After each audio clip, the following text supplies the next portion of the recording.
The late afternoon sun was a heavy weight on the town of Oakhaven. It baked the earth until it cracked like old pottery. A hot, dry wind blew through the streets, carrying dust instead of the sweet smell of rain. The air was thick with the scent of dried leaves and thirsty soil. For months, no rain had fallen from the pale, empty sky. The town well was nearly dry, and the fields around Oakhaven were brown and brittle. Hope was a small, flickering candle in the wind, and every day it seemed to grow dimmer. The people moved slowly, saving their energy, their faces etched with worry. Elias walked home from his small carpentry shop, his shoulders slumped. The wood he worked with was so dry, it split easily. Just like the spirits of the townsfolk, every nail he hammered felt like a struggle against the heat and the quiet despair that filled the air. He saw Silas leaning against the general store, a sneer on his face. "Still hoping for a miracle, Elias?" Silas called out, his voice loud and rough. "This town is finished, only a fool would stay."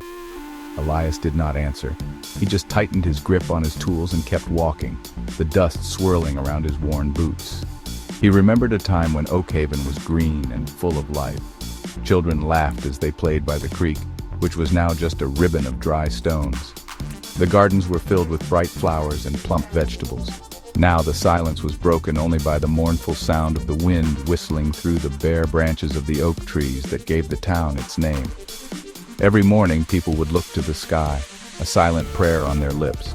But every day the sun rose, fierce and unforgiving, offering no relief. The struggle was a quiet one, fought in every home. Mothers gave their children the largest share of the water ration, their own thirst a secret they kept. Fathers looked at their empty fields, their hands, once skilled at farming, now idle and restless. The simple joys of life had faded. There were no community picnics, no lively gatherings at the town square. There was only the heat, the dust, and the ever-present worry that tomorrow would be just as dry as today, or perhaps even worse. The town was holding its breath, waiting for something to change. That evening, the people of Oakhaven gathered in the town hall. The air inside was stuffy, thick with the smell of old wood and unspoken fear. Lanterns cast long, dancing shadows on the walls, making everyone look tired and worn. Mayor Thompson stood at the front, his face grim. "Our well is lower than ever," he said, his voice heavy. "We must consider leaving Oakhaven if rain does not come soon." A sad murmur went through the crowd. Leaving was a thought too painful for most to bear. This was their home, the only one they had ever known. Silas stood up, his arms crossed. "Leaving is the only smart thing to do," he declared.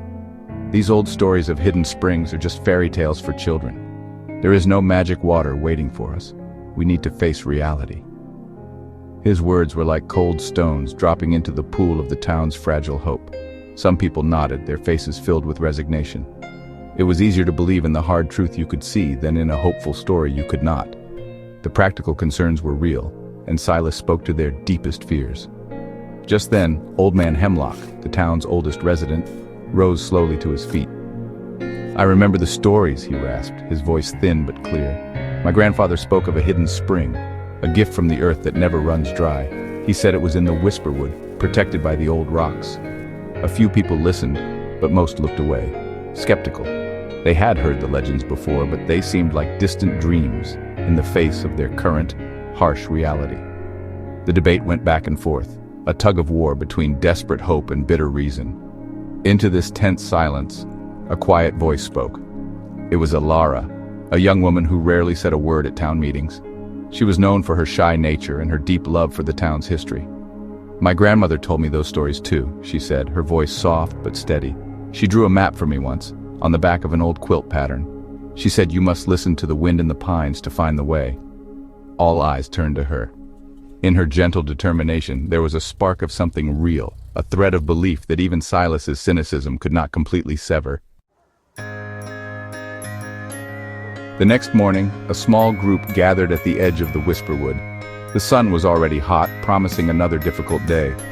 Elara stood at the front holding the faded map. Elias was there, his heart uncertain but willing to try. A few others had come, their faces a mixture of hope and doubt. Silas watched from a distance, shaking his head with a mocking smile. "Chasing ghosts," he muttered to anyone who would listen. The woods looked dark and unwelcoming. The trees were thirsty, their leaves drooping, and the path was overgrown with thorny bushes.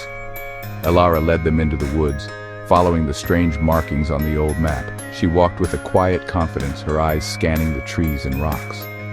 Grandmother said we must follow the path where the stones look like sleeping giants, she explained softly. They walked for hours, the heat pressing down on them. The journey was hard. Thorns tore at their clothes, and the uneven ground made their ankles ache.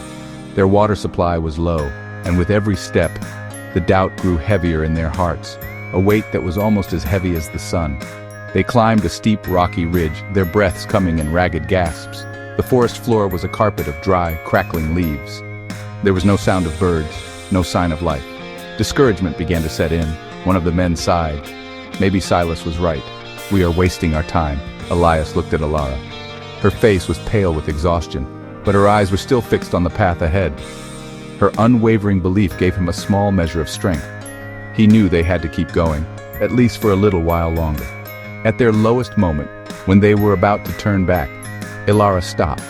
They had reached a small clearing surrounded by a circle of tall gray rocks that did indeed look like sleeping giants.